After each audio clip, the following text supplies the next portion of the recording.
me start with a Sanskrit sloka. Asatoma Saddhamaya, Tamasoma Jyotirgama, Mrityurma Amritangam. This is a sloka from Brihadaranyaka Upanishad. What does it mean? It has a revelation.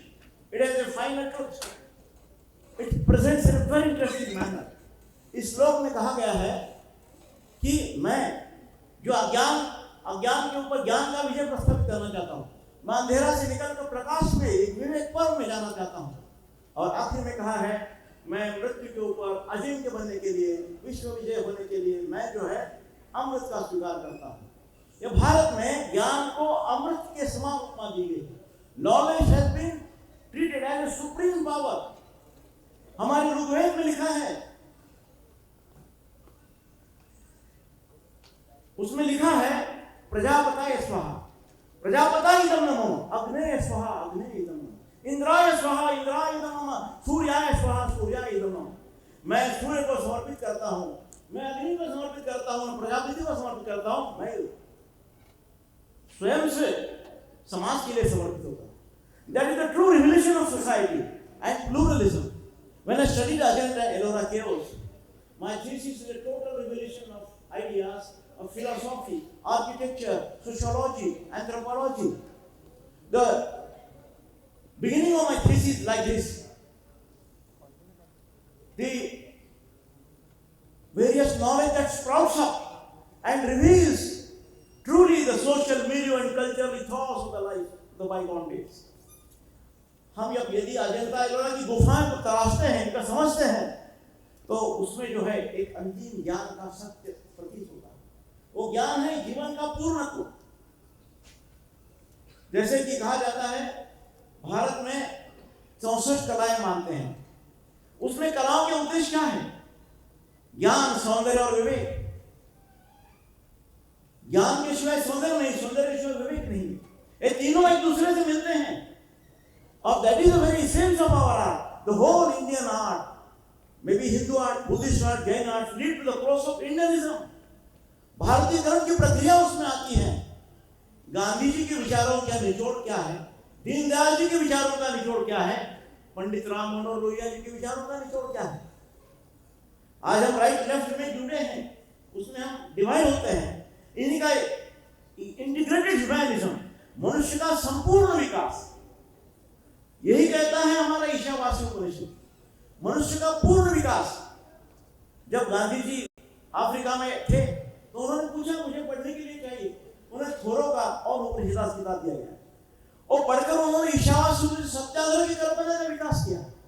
तो यह प्रतीत होता है, what is very important is that is the satyagraha, that is the truth. Truth is very important.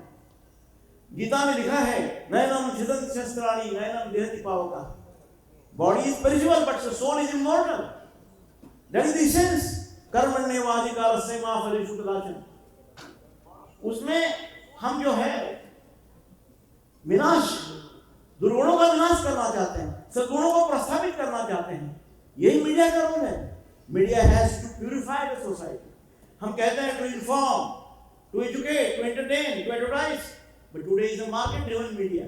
There should be idea driven media, knowledge driven media. ज्ञान के आधारित संस्कृति है हमारी। केवल बाजार पे चलित माध्यमों की आवश्यकता नहीं है, हमें आवश्यकता है मूल्यवर्धित माध्यमों की। ऐसे मूल्यवर्धित माध्यम हमारे समाज को, हमारे देश को आगे ले जाएंगे। बाबा साहब अम्बेडकर जी ने जो कॉन्स्टिट्यूशन आर्टिकल 19(1) में फ्रीडम ऑफ एक्सप्रेशन दिया है, उसमें केवल समाचार पत्र का स्वातंत्र्य नहीं, आजादी नहीं, समूचे आशय अभिव्यक्ति की आजादी है। बाबा साहब कहते थे कि मीडिया क्या है। उन्होंने अपने मराठी पत्र मूकनायक बहिष्कृत भारत में लिखा है, संचार के माध्यम केवल विज्ञापन के साधन नहीं है, वे आज लोगों को मूर्ख बनाने के लिए साधन नहीं है। बराबर 100 साल पहले जब मूकनायक का पहला अंक निकला था 31 जनवरी 1920, बराबर है शेखर, am I right? तो उसमें उन्होंने लिखा था आजवर आमच्यावर झालेल्या आणि पुढे होणाऱ्या दलितांच्यावरील अत्याचारांना मुखर करण्यासाठी हे पत्र काढले आहे। This is a newspaper which I opened to make a knife of the Mukhi people, those who are deaf and dumb, उनके लिए मैं वॉइस देना चाहता हूँ। तो उनका जो समाचार पत्र है बहिष्कृत भारत, उसमें लिखते हैं उजाडले पण स्वातंत्र्य कुठे, कोणासाठी स्वातंत्र्य, कोणाच्या अंगणामध्ये स्वातंत्र्य, कोणाच्या अंगणामध्ये चांदणे, That means freedom for whom? तो मतलब यह होता है कि हमारी आजादी इस मनुष्य के आखिरी के मनुष्य तक होनी चाहिए। इसीलिए दीनदयाल उपाध्याय ने जब उन्होंने कालीगत के अधिवेशन में भाषण किया था, उन्होंने कहा था राजा हो या राव हो, रंग हो, अमीर हो या गरीब हो, सब व्यक्ति तक आजादी का प्रकाश पहुंचना चाहिए, विकास के फल वहां तक जाने चाहिए। प्राचुर्य, चातुर्य और माधुर्य, what is the essence of Gita? That is प्राचुर्य, चातुर्य और माधुर्य। इसके विकास के मधुर फल सामान्य मनुष्य तक पहुंचना, यह हमारा सपना है। यह सपना साकार करने के लिए हमारी 3 स्टेट काम कर रहे हैं, एग्जीक्यूटिव काम कर रहे हैं, जुडिशरी काम कर रहे हैं, लेजिस्लेचर काम कर रहा है, मीडिया 4th स्टेट है, वो भी काम कर रहा है, उसका भी काम करना होगा। और 5th स्टेट हम कहते हैं कि broadcasting is the 5th state, social media is the 6th state. लेकिन ये सभी स्टेट का कर्तव्य क्या है? Greatest to achieve greatest happiness in greatest number, that the true welfare state.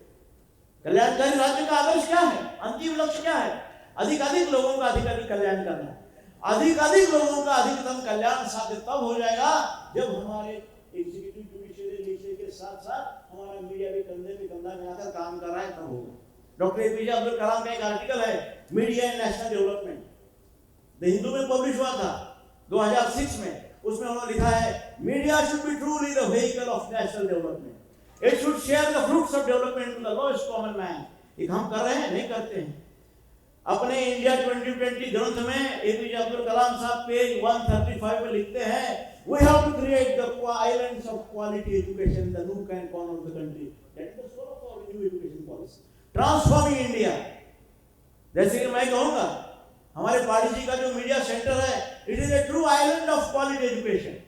Unless and until we transform, galvanize the centers of education to excellence, media हम kit के campus में हैं, सामंत जी मेरे अच्छे मित्र हैं, उन्होंने बहुत बढ़िया एक आइलैंड ऑफ क्वालिटी एजुकेशन बनाया। Unless and until we transform these quality centers, Rabindranath Tagore ji कहते हैं, education is not only dazzling of ideas, it is a glue of morality and ethics। You should evolve it, develop it in the righteous manner। Tagore ji ने जब अजंता एलोरा की गुफाएं लिखी थी, उन्होंने लिखा था, communication through stones is more effective than that of communication through books। When volumes of books cannot speak of culture, then a single sculpture can speak about the culture। इसीलिए गीत गाया पत्थरों में। इसीलिए मैं कहता हूं कि हमें जो है वैल्यू इनकलकेशन को इंपॉर्टेंस देना चाहिए, मूल्यों के संक्रमण को हमें महत्व देना चाहिए। मूल्यों को संक्रमण का हम जब महत्व देंगे, तब हम कितने भी दुनिया में संघर्ष होंगे तो भारत सबसे आगे रहेगा। बाली, जो भारत में कौंडिन्य ऋषि पहले गए थे, कौंडिन्य ऋषि 700 ऋषियों में से एक थे कि हिंद सागर क्रॉस करके गए, इंडोनेशिया में गए, बाली में गए, वहां श्री विजय का राज्य स्थापन किया। Shri Vijay rule in Shailendra rule of Shri Vijay, John F Cady की किताब है, कहता है trade and culture was a matter of parallel influence to Asian history. D G Hall लिखते हैं, Aryans wrote Rigveda and the Gangetic Valley, that was a new cultural awakening, because earlier the Aryans were then become the agriculture became the prima culture। Rigveda लिखने के पहले आर्य मौसार करते थे, लेकिन जब उन्होंने ऋग्वेद लिखा तो गंगा में एक पहली कृषि क्रांति हो गई। और इसी के साथ अर्नल्ड टॉयनबी ने 12 संस्कृतियों का अध्ययन किया, 12 वॉल्यूम्स लिखे, 24 संस्कृतियों का अध्ययन किया। आखिर के निचोड़ में लिखता है Arnold Toynbee, there is a challenge and response theory, the superior culture dominates the inferior one। There are only 2 cultures surviving in the world, one is the Indian culture, another is the Chinese culture। Toynbee लिखते हैं, there are 2 ways, one is the way of destruction, another is the way of construction। The West is giving the way of destruction। Russia Ukraine पे हमला कर रहा है क्योंकि उसके पास कहता है कि मेरा सबसे बड़ा एटॉमिक पावर है। अब हम देखते हैं साम्राज्य सत्ताओं का सनसेट हो रहा है। The sun never used to set for England, but it is now setting। अब देखते हैं चाइना का डिक्लाइन हो रहा है, अमेरिका का डिक्लाइन हो रहा है। प्रोफेसर पॉल कैनेडी ने 2006 में किताब लिखा है, decline of super powers. There is no super power theory exist today because the super powers are declining. America is declining, China is declining, Russia is declining, and who is emerging? That is India is emerging as a विश्व गुरु। बाली के conference में महामहिम प्रधानमंत्री जी ने कहा, we are a super power and we are emerging, but India is not going to rule others। Swami Vivekananda ने लिखा था, शिकागो कॉन्फ्रेंस में बोला था, India is going to rule the world, not only on the basis of religion and culture, but on the basis of science and technology. विज्ञान और प्रौद्योगिकी के साथ हम दुनिया के ऊपर राज करने वाले हैं। उन्होंने लिखा था निचोड़ के तौर में, सब दुनिया के मजहब में एक ही एसेंस है, ह्यूमैनिटी। दुनिया में एक ही एसेंस है, विश्व बंधुत्व, यूनिवर्सल ब्रदरहुड। दुनिया में एक ही एसेंस है, सब दुनिया का कल्याण। इसी को लेकर बाली में भारत ने मैसेज दिया है दुनिया को। दुनिया को यदि बदलना है तो भारत के अध्यात्म के ऊपर से बदलना होगा, भारत के फिलोसफी से बदलना होगा। हमारी मीडिया की फिलोसफी रूपे लिखता है नमूनम लिखन्ति यद्यपि, if there is no room then do not write। समाज स्वास्थ्य संवाद, communication should be for the better health of society. हमारा संवाद जो है समाज के स्वास्थ्य के लिए होना चाहिए। मैंने आज के लिए एक स्टडी शुरू की है, हेरोग्राफी study on Ramayana and Mahabharata. There are two places of birth place of Valmiki. Valmiki was a Bhil. He born in a Balur city of Parvani in Marathwada, my region. Another Walkheda city in Chalisgaon, now way of Chalisgaon to Patas. I went there and interviewed an age-old lady of 95 years who was serving in the temple of Valmiki. And she said, Valmiki is alive in my heart. I have maintained clean, most clean temple I have maintained because of Valmiki is living in my heart. When Valmiki was enlightened, and after enlightenment, he served Sita.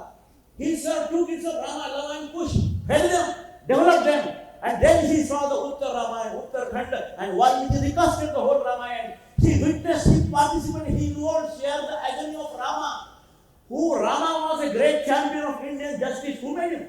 Only the poor people, only the nomadic people. And this study, the choreographic study of Ramayana, which I am conducting now and writing a superb novel on Valmiki, it reveals that the truth lies in the manifestation of human values. Human values have been manifested in Mahabharata and Ramayana. After his delivery, last point, Maharishi Vyas was asked by the Pandits of Banaras, what is the essence of Mahabharata? He said, Namanusham kimapi asti, nothing is more important than mankind. Media should also understand this. We have to believe that humanity is the essence of religion, culture and science and technology. आओ हम सब मिलकर हाथ बढ़ाए, इस धरती पर फर्क बनाए हम। जय हिंद, जय भारत।